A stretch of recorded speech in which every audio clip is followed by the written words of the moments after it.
Hey everybody, welcome back to Video Game So taking on a fun and exciting episode, guys, this evening, because now that there is a new MAME build out there, MAME has been updated. I wanted to take a look at another one of my favorite Konami arcade boards to see just how well it's doing these days. Because I mentioned in a lot of these videos, especially on the 3D side of hardware, MAME is really what's going to be keeping these games alive into the future, because the NWK-TR hardware is exceedingly rare. It takes a long time to even find some to purchase, and half the time you need to repair it and get it running, because it's absolutely some of the most finicky crappy hardware out there. So we're going to see just how well these games are doing in MAME today, starting off with Racing Jam Chapter 2, for no reason other than that's what I put in the timeline first. Before we get too far involved though, do me a huge favor down below, hit like and subscribe and ring that notification bell, definitely helps us out. And if you feel so inclined and want to support the channel, I got a Patreon link down below as well. Now, NWK-TR has definitely improved in recent versions of MAME, but it's not quite to the point in time which I would call it playable yet, at least for Racing Jam Chapter 2. That is because there are two fundamental problems and one smaller problem within the emulation, and again, this is not a knock on the emulation quality whatsoever. MAME is a project done by volunteers, and I think they do incredible work, but I always love to caveat my statements when I say emulation isn't great, to make sure everyone knows that I am in awe of what the MAME developers do, and even getting to this point in time isn't of itself an achievement.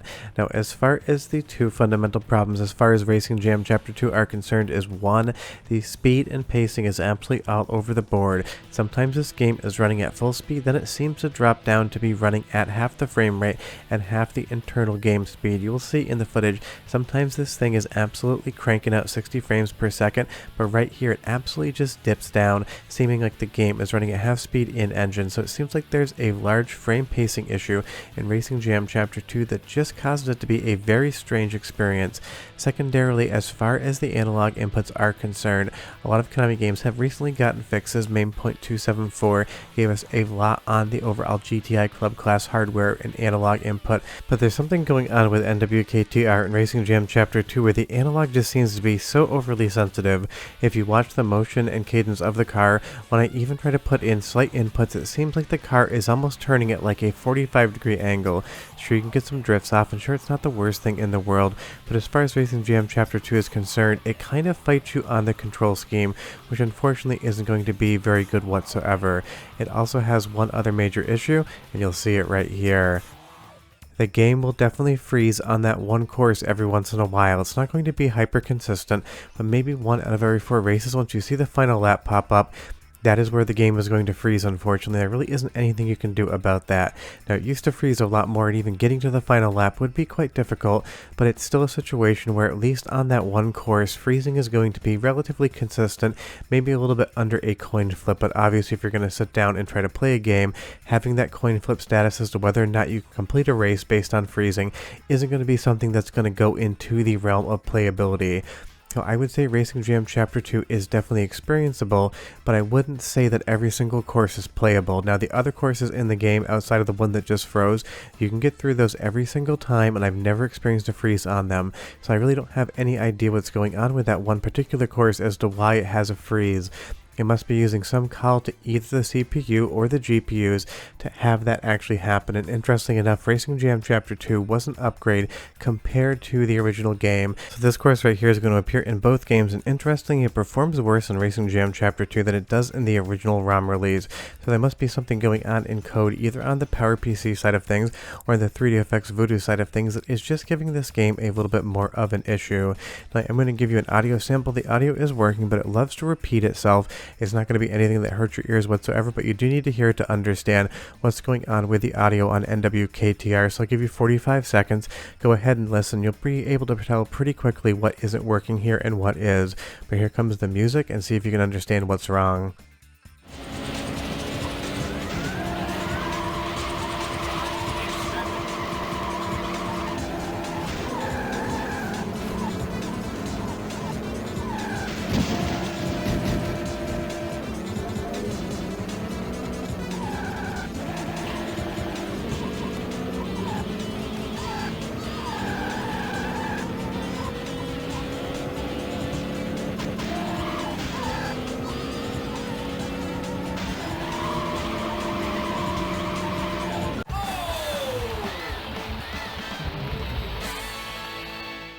I chose that sound sample because you can tell once the race stops and the tire screeching sound effect stops as well, both the announcer and the musical sample are 100% timed up correctly. When you're actually in a race, there's like a quarter-second delay where some of the sound effects and music basically repeat themselves.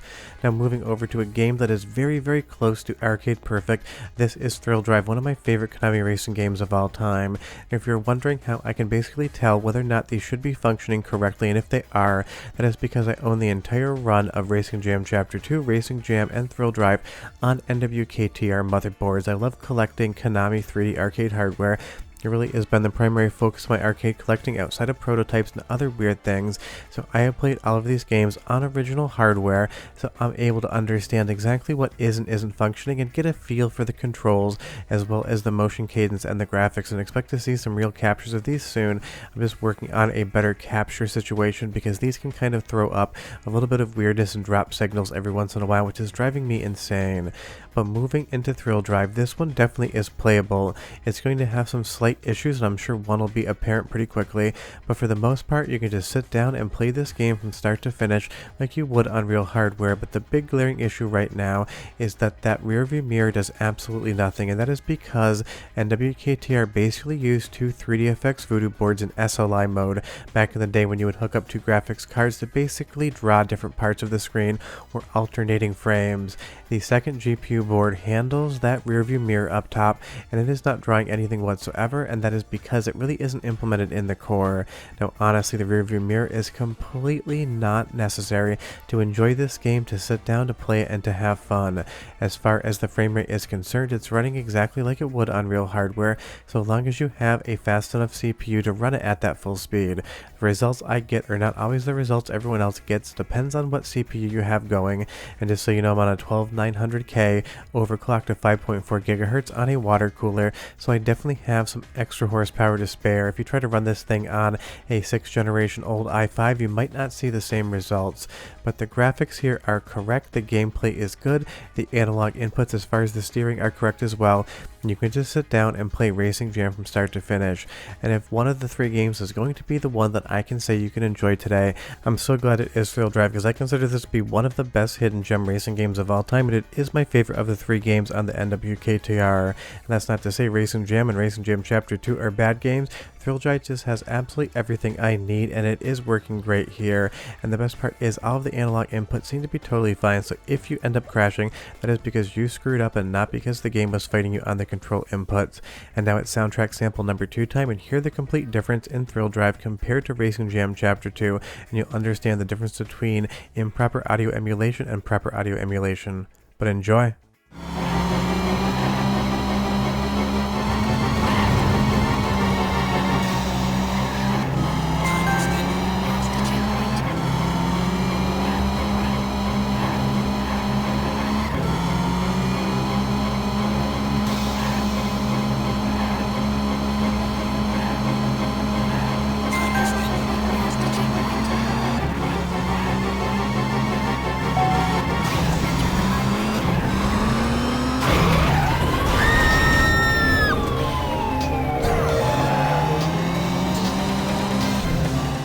Now that just sounds exactly like it should, whether you're on real hardware or otherwise. All of the audio is playing back correctly, there is no overlapping of the sound samples, it just 100% works, so thankfully, at least on the NWK-TR emulation side of things in MAME, one game is basically near perfect.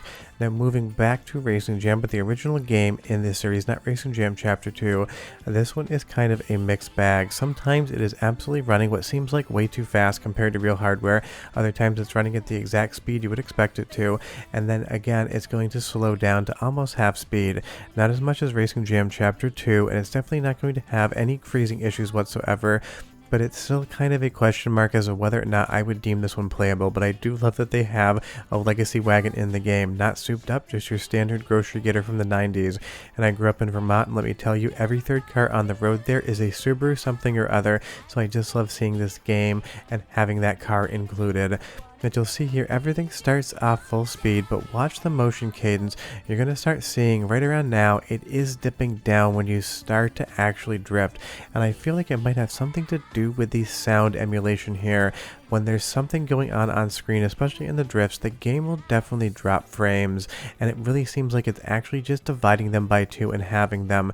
So this is a situation where you can play every single game on the NWK-TR, but only one of them is going to be a really enjoyable experience, that being Thrill Drive. So hopefully these things do get improved soon, because honestly, if you know where there is a Thrill Drive, Racing Jam, or Racing Jam Chapter 2 cabinet in North America, please tell me, because I have not seen one in years. It took me over 3 years of hunting to actually find all of the games for this board, and I'm still repairing my Thrill Drive. It has a little bit of a security error, but I'm pretty close to getting it fixed at this point in time, so I should have all 3 NWK-TR games running. And you'll see here we move back to the same course that I showed you in Racing Jam Chapter 2. The colors have changed, but also the performance has as well. This is basically almost always going to be running at native speeds. Sometimes it feels like it might be a little bit fast, but this game just definitely feels fast in general. So this is one, if you want to check it out and if you really want to experience it, you can. But unfortunately, this one, unlike Thrill Drive, also has a little bit of twitchiness in the analog inputs. They feel a little bit too exaggerated, and it feels like sometimes you just are turning way more than you would like to, and other times it feels like you're drifting way more than you would like to. But again, that is because this is just incomplete emulation. The fact that all 3 of these games run in and of itself is definitely an awesome thing for MAME, and I'm sure we will see more improvements in the future, because we have Hornet basically feeling like it's 95% buttoned up, so I'm sure NWK-TR can be improved because it shares a PowerPC chipset in common and also has 3DFX hardware. Now granted, it can be slightly different in the implementation, but it is very similar hardware, so the fact that Konami Hornet runs so well in MAME, I'm sure NWK-TR can as well. And I know I said 3 games here, but there is a potential 4th game, Skiers High, that either ran on the NWK-TR hardware or the Hornet hardware or the GTI class hardware. 3 of the cabinets were produced. They've never been seen after the trade show, so there could be a magic 4th game out there somewhere, and I'm definitely hunting for it. But you want to know how MAME was doing, and now you know. I'll see you next time. Bye-bye.